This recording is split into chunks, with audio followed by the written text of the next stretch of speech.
Aimables téléspectateurs et internautes, bonne et heureuse année 2018. Très enchantée et flattée de vous retrouver en excellente santé pour cette nouvelle année qui commence.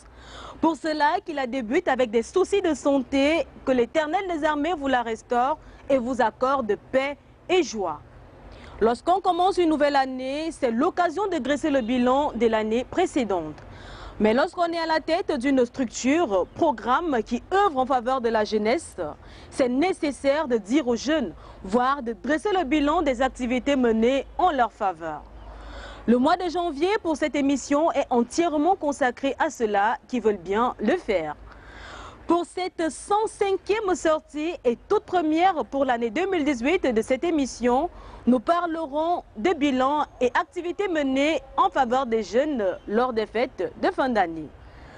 Avant d'en parler, nous vous laissons savourer les génériques.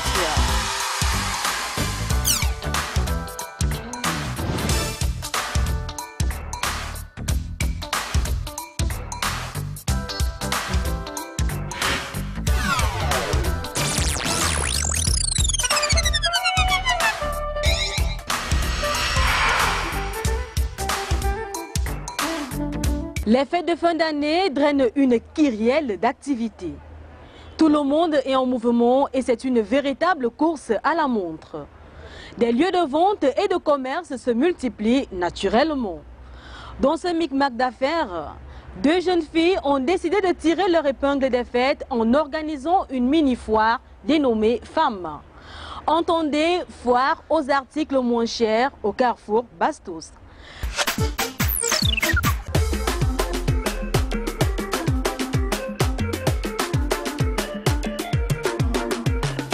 Pour acquérir cet espace en plein cœur du carrefour Bastos, on a marché, on a passé des coups de fil et finalement on a eu la chance d'avoir un partenariat avec la chefferie du carrefour Bastos qui nous a loué cet espace. Et c'est cet espace du carrefour Bastos, lieu dit chefferie, que s'est tenue donc la première édition de cette mini-foire aux articles moins chers, en abrégé Femmes. Une initiative de Melingue Lati Sangrine et de Menyenge Mbinga, Dani. L'idée de la foire aux articles moins chers nous est venue parce qu'on avait un objectif qui était de montrer au peuple camerounais qu'il y a des jeunes créateurs qui travaillent dans l'informel et qui ont besoin de se faire connaître, qui ont besoin aussi d'agrandir leur portefeuille client.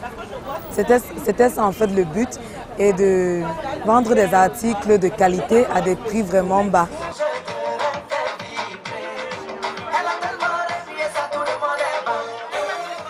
Pour cette fête de Noël, bien que concernant les enfants, les visiteurs ont eu gros articles de qualité et d'origine, venant principalement des États-Unis, de la France, de l'Italie, mais aussi des jeunes créateurs camerounais.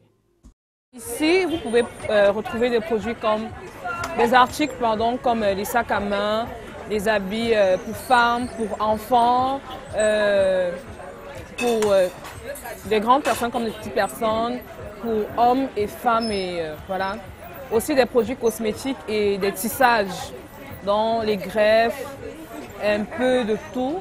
We deal with ladies wear, classic gowns, ladies shoes, sandals, handbags for all shapes of legs and all sizes. We also have an Afritude line dealing with handmade materials from Ghana and Ghanaian fabric. Je suis là pour présenter les produits Mondeo. Nous on fabrique les barbouches, Afritude, les pulls, les t-shirts. Aussi on a des boomers qu'on fabrique à Mondeo. Bon, on fait aussi les pochettes pour téléphone, les sacs à main. Bon, avec les chaînes, les bracelets, des boucles. Le coin le plus couru de cette mini-foire était le coin make-up, tenu des mains de maîtresses par la co-organisatrice des femmes, Dani Mbinga, avec des prix accessibles et défiant toute concurrence. Les visiteurs venus à cette mini-foire sont repartis avec une bonne impression. C'est vraiment une très bonne idée J'ai vraiment été satisfaite, il y a un peu de tout. J'ai pu regarder, j'ai pu me rafraîchir, j'ai pu regarder des vêtements et tout. Déjà que je n'ai pas le temps, je suis jeune maman. Donc pour faire des achats, surtout à la période de Noël, c'est pas facile. Donc du coup, quand on vous fait un stand comme ça, non loin de chez vous, je trouve que c'est très avantageux en tout cas. C'était une très bonne idée, c'était très bien pensé et je crois qu'elle devrait continuer. Pour un coup d'essai, Sandrine et Dani ne sont pas déçus. Je suis plus que satisfaite de la première édition parce que comme vous voyez, il y a du monde là derrière nous. Le but était d'élargir la clientèle et je pense qu'on a réussi pour une première édition avec les conseils des clients et des clientes. Ils nous ont dit que ça a été quand même un succès pour une première édition. Une initiative qui a bénéficié de l'accompagnement de l'émission Télé Jeunes. Vivement que la deuxième édition soit plus grandiose avec plus de partenaires. Vous conviendrez avec moi que ceci est une initiative louable. Alors, soyons promptes à réagir lorsque nous entendons qu'un jeune mène une activité. Levons-nous comme un seul homme pour le soutenir par notre présence. Cela est motivant et surtout très galvanisant. La jeunesse rime avec construire et bâtir. C'est dans ce sens que Duhamel disait « La jeunesse est l'âge de l'héroïsme et non du plaisir ». Restons toujours dans la mouvance des fêtes de fin d'année, mais cette fois pour parler essentiellement football. Depuis quelques années, à chaque fin d'année, nos sportifs de la diaspora, notamment les footballeurs, viennent animer les quartiers de leur enfance sous le label des Festi Noël. Festi Noël Samuel Etofis, Festi Noël Jean-De Makoun, Festi Noël Enganamouit et j'en passe. Pour ces fêtes de Noël, notre reporter Josiane Choumi a suivi un jeune footballeur qui évolue du côté de la Turquie. Il se nomme Brice Sévérin Bikoko, qui lui ne s'est pas simplement limité au match de gala qui a drainé beaucoup de monde. À travers ce reportage, notre reporter Josiane Choumi nous en dit davantage.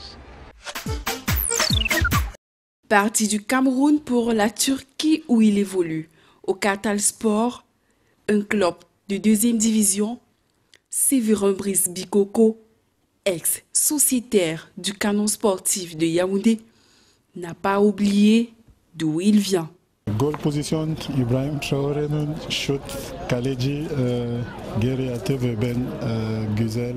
Depuis un an déjà, des journées de cœur sont organisées en son honneur dans l'optique d'offrir un cadre d'échange entre professionnels et amateurs du football.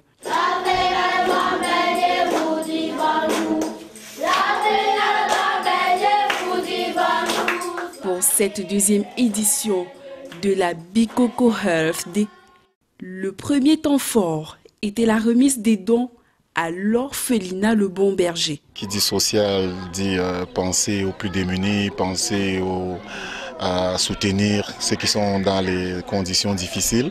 Un don constitué de sacs de riz, de cartons d'huile, de palettes de poissons pour n'en citer que ceux-ci.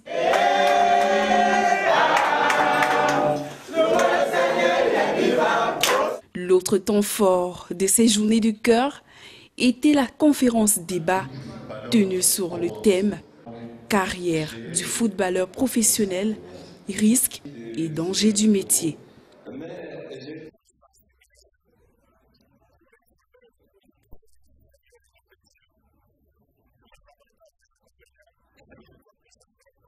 Une conférence qui a regroupé bon nombre d'acteurs professionnels du football venus soutenir l'initiative.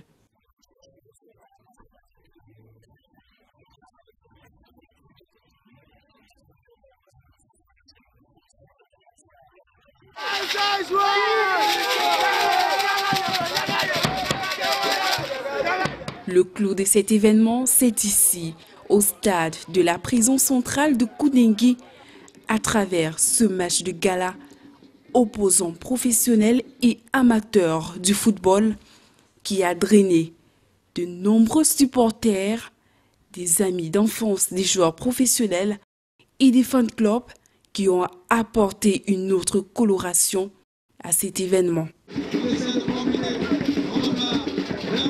Du haut de la tribune, le papa de Brice le maestro savoure le spectacle.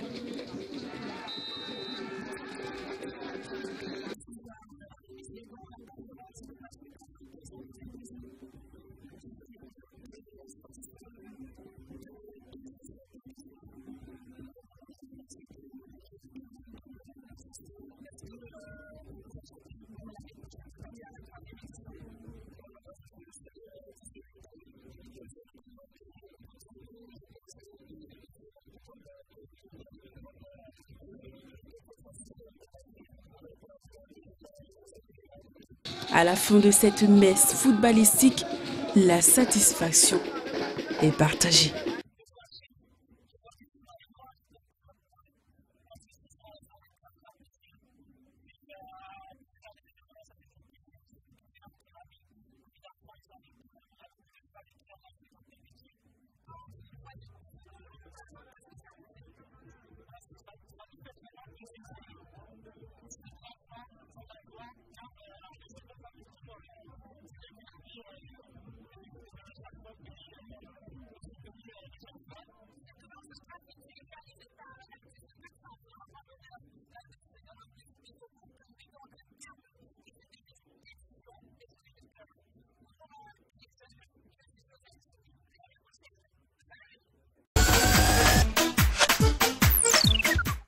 Nous le disions en début d'émission, à chaque nouvelle année, l'occasion est donnée aux personnes, personnalités et responsables de prendre la parole afin de dresser le bilan des activités menées au cours de l'année écoulée et de poser les jalons pour la nouvelle année.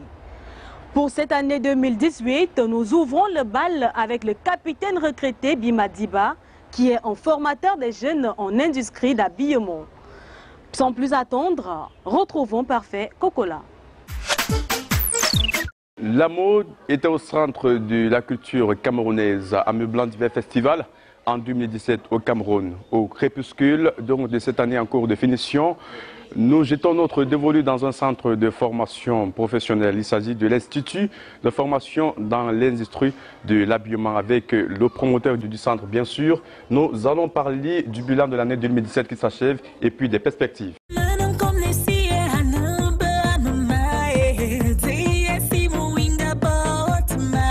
Bonjour monsieur le promoteur. Bonjour, soyez les bienvenus à l'IEP-Chèque. Merci. Alors, si vous est demandé de faire un bilan de l'année 2017 qui s'achève, que diriez-vous? Le bilan est positif, aussi mitigé, tout simplement parce que quand les finances ne tournent pas, c'est un peu difficile. Positif parce que nous avons fait une sortie des apprenants, ceux-là même qui nous sont devenus les collègues et qui ont impulsé une autre idée à ceux qui sont apprenantes. Nous avons eu la chance d'être sollicités par le ministère de la Défense, la douane, pour réaliser ces vêtements, sous le contrôle de ces intéressés et par la participation des apprenants dans le cadre professionnel. La formation étant maintenant faite 30% pour la théorie, 70% pour la pratique. Ils ont bénéficié à partir de février une assistance pratique où chacun a mis la main dans la pâte pour pouvoir réaliser ce qu'ils ont appris concrètement à la théorie de l'école. Et le grand plaisir, c'est que ceux qui ont travaillé pour l'armée gabonaise, la musique de l'armée gabonaise ici, ont vu ces inspecteurs gabonais, des colonels qui sont venus à la perception des vêtements avec un contrôle qualité rigoureux. C'est dire donc à ceux qui veulent sortir, lorsque vous serez déjà attaché à la fabrication des effets d'État, ce n'est pas une formalité, ce n'est même pas un défilé de mode comme on va dire dans ces fantaisistes. Maintenant, vous avez affaire au commissaire des armées qui vérifie la légalité de ce qui est en train de se réaliser pour la conformité des textes réalisables pour les vêtements. Mais nous n'allons pas dire que l'année a été tellement positive, nous avons eu quelques points de négativité. Comment comprendre cela? Le quoi, c'est surtout le social est difficile économiquement. Quand les parents, pour finir leur formation, pour payer la pension, c'est difficile. Il y a également nous qui avions travaillé, les promoteurs n'ont pas notre subvention, c'est le travail que l'établissement fait, ou alors le centre d'habillement et d'équipement fait pour son centre de formation. Nous sommes en 2018. Quelles sont les perspectives à projeter pour cette nouvelle année qui se met à l'horizon? Nous voulons que l'État nous fasse confiance et donne au maximum du travail, nous permet de recruter au maximum aussi des jeunes hommes qui travaillent dans l'industrie de l'habillement. Nous souhaitons que le Cameroun soit vêtu de cette idole de pouvoir produire. Nous avons commencé à produire dans la sous-région. Commençons donc à produire aussi beaucoup au Cameroun, qui étendent sur la sous-région, parce que nous avons beaucoup de jeunes garçons, de jeunes filles, et d'abord très élégantes dans l'habillement et performantes dans la finition. Qu'on leur donne la possibilité de pouvoir s'exprimer. Quels sont les vœux que vous vous annoncez à tous ces téléspectateurs qui vous regardent? Les vœux d'abord à nous-mêmes, le personnel, les apprenants, les formateurs et les encadreurs extérieurs. À notre architecte, que tout le monde appelle le chef de l'État, c'est le chef de l'État. Moi, je l'appelle architecte parce que ses visions, si on les concrétise, ça sera comme l'évangile que vous voulez mettre en pratique. Tout à fait, le chef suprême des armées. Voilà, le chef suprême, le chef des armées. Et à tous les soldats qui sont au front, que nous sommes de tout cœur avec eux, et pratiquement avec eux. Merci encore d'avoir répondu à toutes nos questions. Je vous remercie, et soyez les bienvenus toujours quand vous arrivez ici. Merci, merci monsieur. Bonjour. La jeunesse, vous appartenez, nous allons partir, nous vous laisserons cet héritage, mais maintenez ça bien. Merci. C'est un plaisir. Le PA Jeunes est un programme d'accompagnement des jeunes dans les filières agropastorales et financé à hauteur de 33,5 milliards de francs CFA par le FIDA, entendez Fonds international du développement agricole. Le coordonnateur du PA Jeunes s'est prêté à nos micros et caméras pour dresser le bilan de son action menée en 2017. Une fois encore, retrouvons notre reporter Josiane Choumi. Le PA Jeunes est un programme établi pour accompagner les jeunes dans les filières agropastorales. Depuis la signature de l'accord de financement en 2015, ce programme est effectivement mis sur les rails. Nous nous rendons au PA Jeunes pour rencontrer le coordonnateur de ce programme pour qu'il nous dresse le bilan de l'année 2017 ainsi que les perspectives pour l'année 2018. Bonjour monsieur le coordonnateur. Bonjour madame. Comment allez-vous? On peut dire que ça va. Comment se porte le PA Jeunes? Assez bien. Les résultats sont déjà visibles et palpables sur le terrain. L'année 2017 est à sa fin.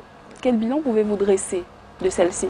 PA Jeunes se trouve à la 3e année de sa mise en œuvre et après 2 années dites pilotes, il était question de faire des réglages techniques, structurels, opérationnels et administratifs au niveau du programme pour commencer à dérouler les objectifs du projet qui sont de former, d'incuber et de créer 40 entreprises portées par des jeunes. Nous sommes déjà à la 4e cohorte d'incubation de jeunes avec un effectif désormais de plus de 15 000 jeunes sensibilisés, à peu près 950 jeunes incubés, pour un total à date d'à peu près 400 entreprises agropastorales créées par des jeunes et financées par le programme. Le coût total de montant financier, parce que l'appui des PA Jeunes, c'est des appuis non financiers et des appuis financiers.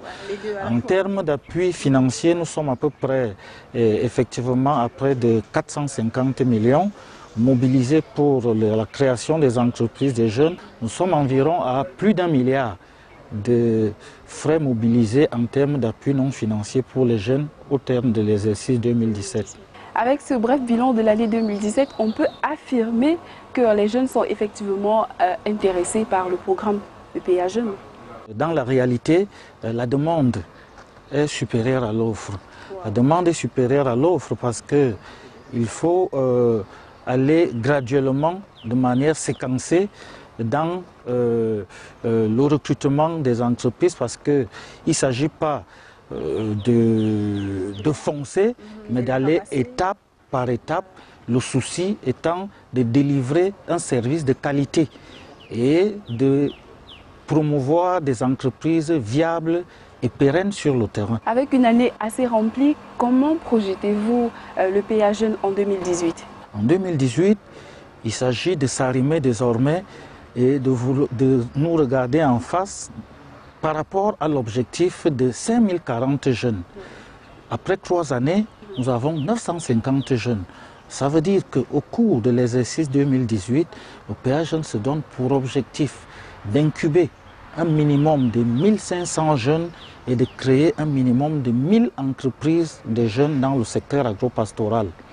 Et cet objectif va aller croissant et grandissant au cours des exercices 2019-2020. L'objectif à terme étant de remplir notre mandat qui est au terme de l'exercice 2021 d'incuber et de créer 5000 entreprises portées par les jeunes dans le secteur agropastoral. Dites-nous, monsieur le coordonnateur, quelle est la stratégie de sensibilisation que vous adoptez pour pouvoir toucher un maximum de jeunes? La stratégie d'information du PA Jeunes, de sensibilisation et d'information, c'est d'abord une approche, une stratégie de masse à travers les médias, télé, radio, tout ce que vous voulez en tous.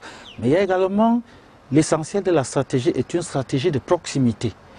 Le PA Jeunes a recruté des ONG de facilitation dans le cadre du faire-faire qui opèrent dans l'ensemble des bassins du PA Jeunes.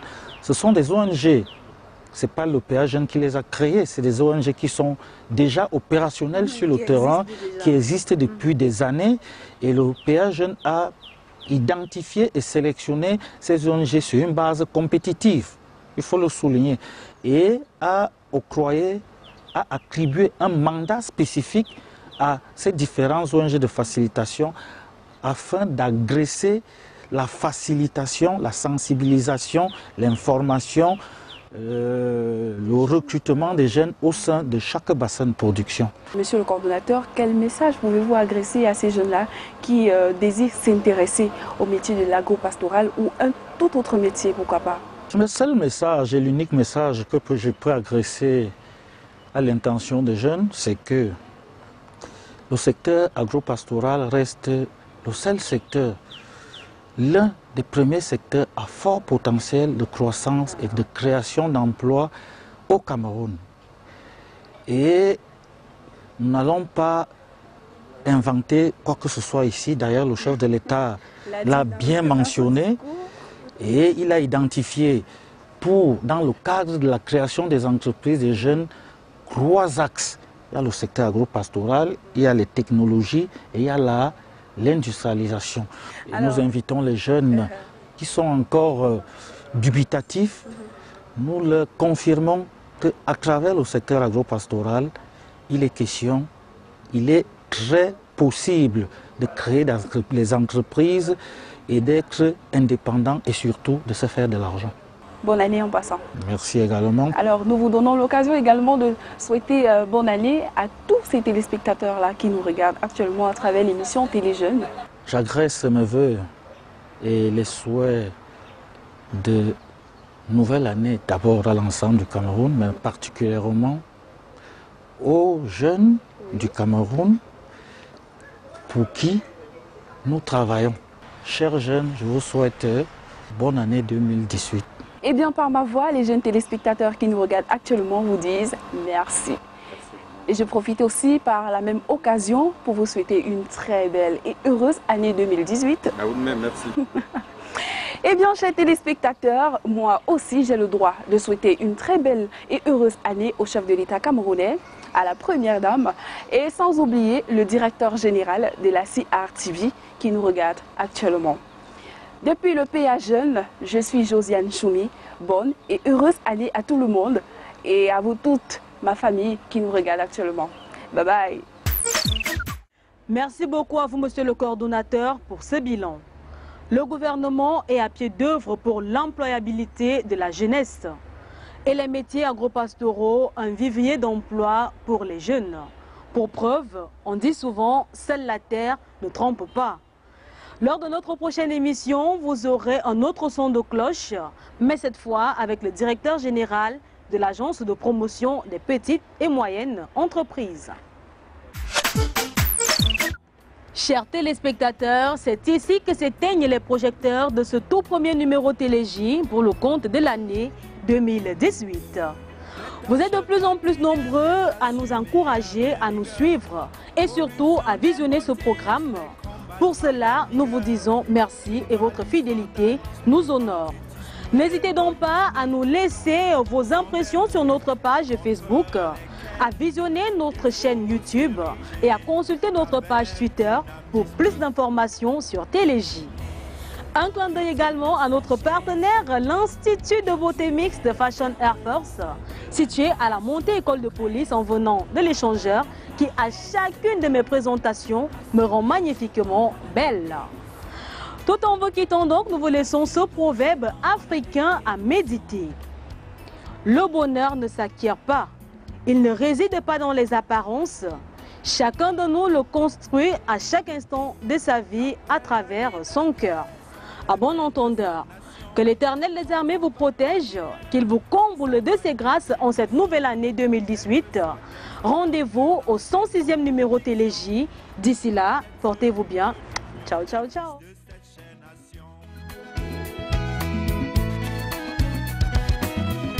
Le progrès de ce pays est inscrit dans ta raison. Patriotisme de façade et chemin de trahison.